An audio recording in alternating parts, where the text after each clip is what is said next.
Have you ever been reading a book or watching a movie and easily been able to point out who the good guy was? He's got everything going for him. Perfect morals, perfect manners, perfect physique, perfect hair. He's the poster child for all that is right in the world, and he's probably going to succeed at everything he does in life. But what about the other ones? What about these guys? Could you easily point them out as heroic characters? Allow me to introduce my favorite character type, the anti-hero. Today I'm going to tell you what an anti-hero is, some of the qualities shared among anti-heroes, and how they can appeal to an audience. So let's start with what an anti-hero is. First, a little background. According to the Merriam-Webster Online Dictionary, the first known use of the term anti-hero dates back to 1714. But there are numerous examples dating much further back to even ancient Greek literature. A great example would be Odysseus. But that leads to the question, what is an anti-hero? In his book, How to Build a Great Screenplay, David Howard describes the anti-hero as the character who denies the quest, who strives to keep from taking heroic actions. In essence, the anti-hero is someone who does not possess the qualities we would normally expect to find in a traditional hero. They may seek vengeance, they may lie, cheat, steal, frequent bars and brothels, ignore the laws, or ignore the orders to, leave it in the law's hands. And if they do good deeds, it's usually not for the sake of doing the right thing, but rather what they feel is right for them in their time and place. So now that we have a little bit of background on what an anti-hero is, what makes an anti-hero? Well, one of the common qualities among most anti-heroes is flaws. Anti-heroes are always flawed, sometimes tragically so. They're usually morally ambiguous. Their view of right and wrong tends to be a shade of gray that bleeds over either side of the line. But this doesn't make them inherently bad. In an interdisciplinary thesis titled Modernizing the Greek Tragedy, Clint Eastwood's impact on the Western, Jacob A. Williams states that a hero can be flawed and still be more virtuous than the villain. Now, with their copious flaws, anti-heroes can also tend to be sympathetic characters. It's very easy as an audience member to relate to a heroic figure, even a flawed one, precisely because they're flawed. Their imperfections help us feel like we can connect to them better.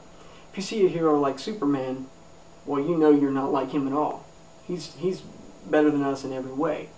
And this can create a disconnect between the audience and the character. Anti-heroes help to bridge that gap. In an article on the Writer's Digest website titled Defining and Developing Your Anti-Hero, Jessica Page Morrell states that an anti-hero magnifies the frailties of humanity.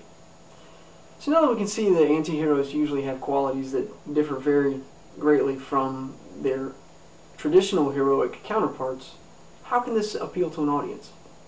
Well, the answer may actually lie in two seemingly contradictory concepts of escapism and realism.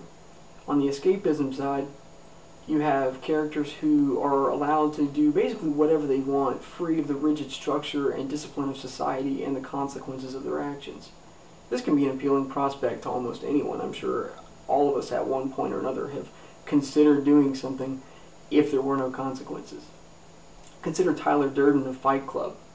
He's a revolutionary strongly opposed to consumerism and capitalism, and his techniques are less than savory for the most part. But he's not afraid of the consequences.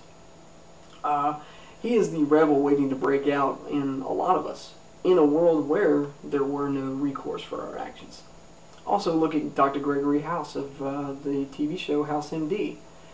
Can you imagine how many doctors would actually like to be able to talk to their patients and coworkers the way he does without any consequences, without risking losing a job, for example? And then you have on the realism side, anti-heroes are a more realistic depiction of the impact that the harshness of real life can have on the human psyche. Over the course of 3 Godfather films, we see Michael Corleone gradually fall from grace from the honorable war hero returning home to the corrupt and lonely Don at the end of the 3rd film. His gradual fall from grace can probably be more poignant for an audience member who can relate to the idea that life wears you down gradually but surely. Also consider Harry Callahan of the Dirty Harry series. a cynical cop who, through lots of bad life experience, has learned that the only real way to get anything done is to take the law into your own hands and deliver justice at the barrel end of a .44 Magnum. The only thing he cares about is protecting the innocent, and he will kill whoever he has to make sure that gets done. There are numerous examples of characters just like these in literature and film who can behave heroically but ultimately have been negatively impacted by tumultuous life experiences that can basically leave them morally crippled. So today we've talked about what an anti-hero is, some of the qualities shared by anti-heroes, and how they can appeal to an audience.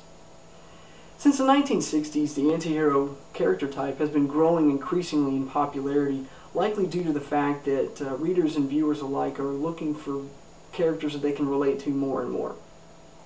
As human beings, we naturally want to be able to root for a heroic figure who has to deal with the same external and internal conflicts that we do on a daily basis while still finding a way to come out on top.